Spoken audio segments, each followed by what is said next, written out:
Buenos días a todos. Bueno, me gustaría comenzar, por supuesto, pues destacando un momento clave de actualidad.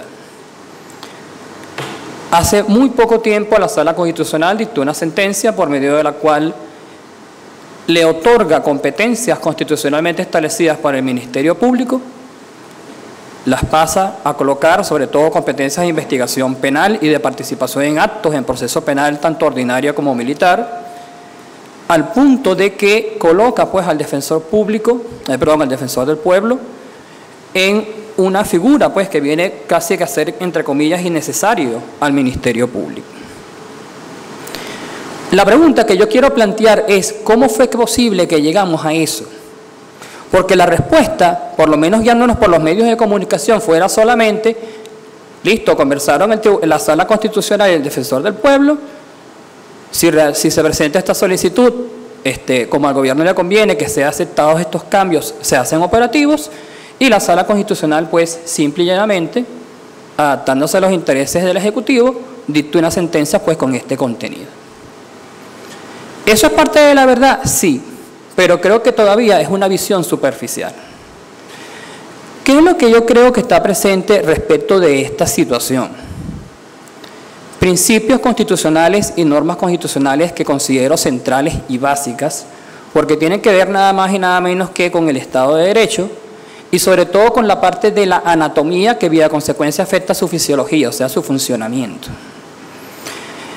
Cuando estamos hablando de las relaciones entre poderes y tomamos la idea de Montesquieu de que el poder debe controlar al poder para que efectivamente se controle, o mejor dicho, se protejan los derechos de los ciudadanos, señores, debemos ubicarnos en el plano político de que si va a haber un control de poder a poder, las relaciones entre los poderes entonces van a ser eventualmente conflictivas. ¿Qué es lo que sucede entonces? Principio fundamental o supuesto necesario básico para que un poder controle a otro es la separación de poderes. Entonces, ¿qué ocurre con esto?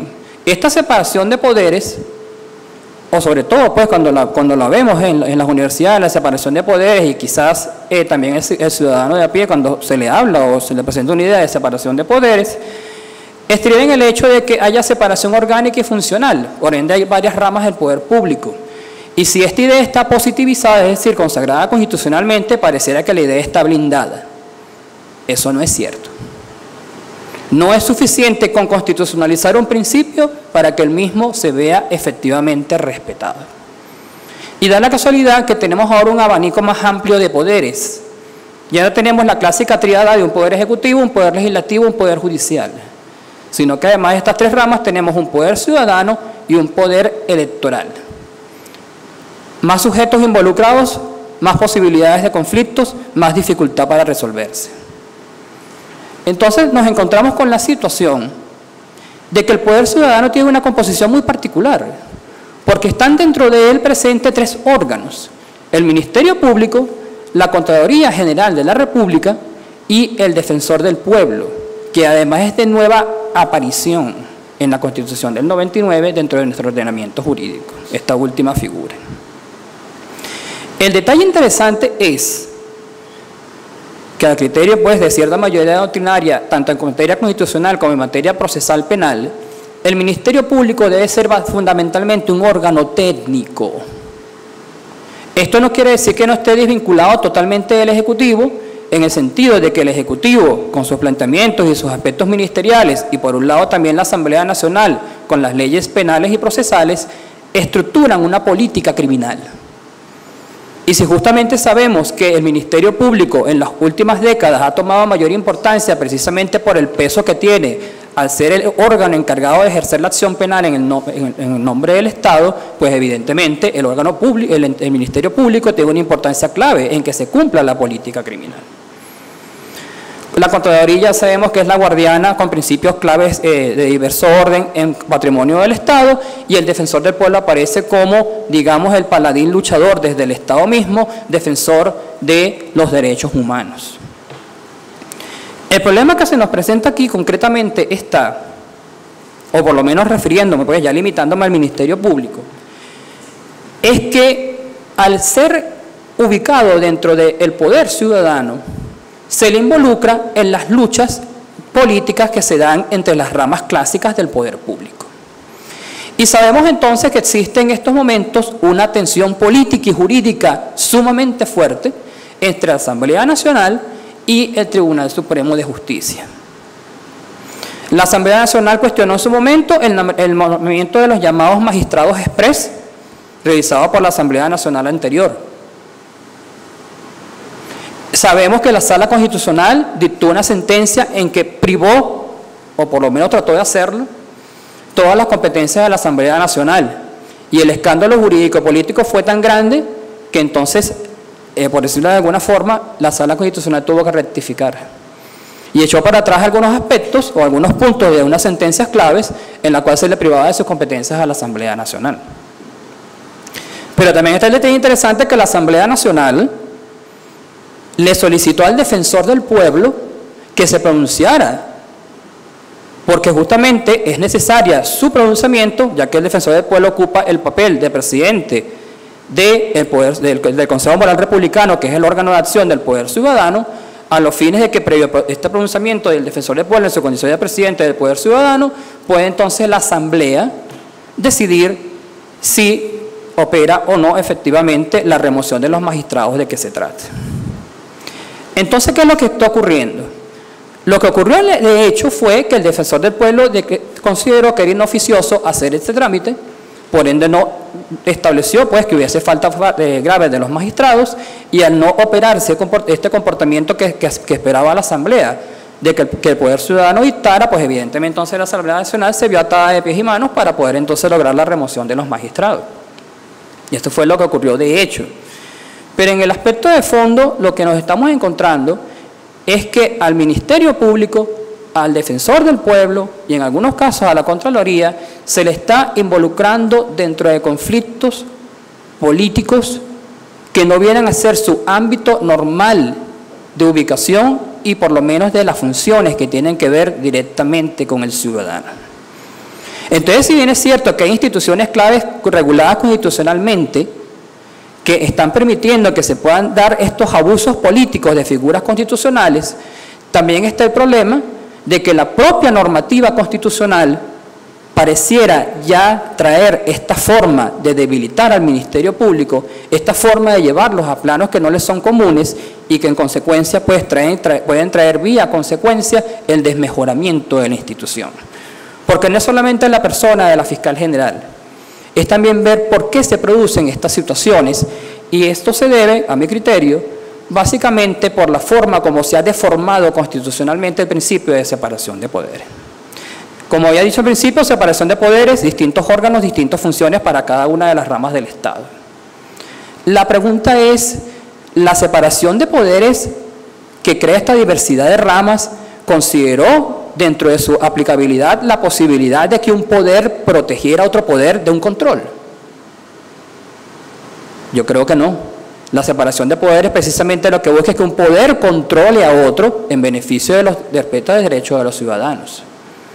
Y el poder ciudadano es llamado por la propia normativa constitucional como un tercero en el medio entre los controles que se dan entre la Asamblea Nacional y el Tribunal Supremo de Justicia. Aspecto que me parece bastante incómodo e inadecuado y que es un problema de ingeniería constitucional. Vayámonos al plano opuesto. Supongamos que excluyéramos al poder ciudadano de estas atribuciones de estar en medio entre estos dos poderes en conflicto.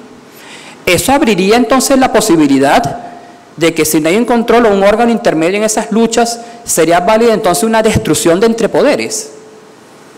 O sea, la separación de poderes implica que un poder pueda destruir a otro.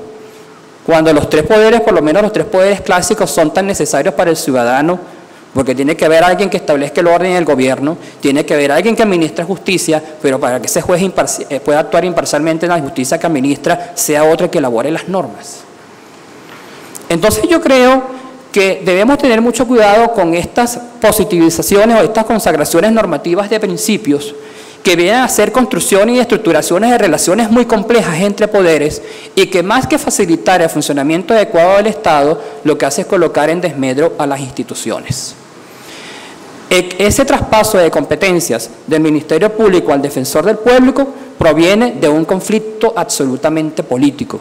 donde debemos tener presente que el defensor del pueblo decía que solamente su función era negociadora, conciliadora y preventiva, y ahora la Sala Constitucional le da toda una serie de amplias participaciones en procesos penales, tanto ordinarios como militares. Entonces, esa es la reflexión que, digamos, a la postre quiero dejar. La separación de poderes está presente en nuestra Constitución, está deformada por normas constitucionales. Nos coloca en un juego de complejas relaciones entre poderes, en que se coloca en el medio un poder, entre otros poderes también de peso entre el Estado, de manera conflictiva, y que lo que hacen es, incluso, a lo mejor es causar una distracción al ciudadano sobre problemas políticos de mayor peso o importancia. Entonces, claro, se debe tener mucho cuidado sobre estas formas de ingeniería o de estructurar la institucionalidad del Estado cuando se corre el riesgo de que un poder proteja a otro, creando entonces, pues, desprotección al ciudadano, o si por el contrario, si se saca ese poder, se cae en una situación de lucha destructiva entre poderes. En consecuencia, considero, y ya con esto concluyo, que sí hace falta modificar aspectos del texto constitucional. Y creo que este es uno de los más importantes para establecer una ingeniería constitucional, insisto, en ese aspecto más adecuada, en que la separación verdadera de poderes efectivamente reciba una ampliación en su aplicación. Que no sea la mera consagración de los tres poderes, o si vamos a considerar ahora los otros dos poderes, ciudadano y electoral, no sea solamente un órgano y una funcionalidad, sino que verdaderamente esa separación de poderes haga una estructura institucional en que el ciudadano salga beneficiado y que al mismo tiempo sus instituciones no caigan en un desmejoramiento progresivo al punto de que se creen luchas internas dentro del propio poder ciudadano, porque el defensor del pueblo y fiscal del Ministerio Público ambos están empaquetados en el poder ciudadano, donde a la final se cae en una mayor crisis política y en la que el ciudadano no recibe ninguna respuesta. Entonces, como dice Al Gore, él cree en la racionalidad y en los controles de contrapesos entre los poderes como herramientas racionales válidas de una democracia. Yo comparto esta idea de Al Gore, pero yo le agregaría que lamentablemente la razón y los contrapesos, y creo que en nuestro caso lamentablemente es un ejemplo, puede también estructurar normas totalitarias. También se puede hacer un uso totalitario de la razón para crear incluso relaciones tan complejas e inadecuadas como esta en los conflictos entre poderes, que quizá eventualmente puede crear una excusa en que el Estado ya aparentemente no está funcionando adecuadamente, para que entonces la Asamblea Constituyente parezca una respuesta posible, junto con el fraude que esta realmente es. Muchas gracias.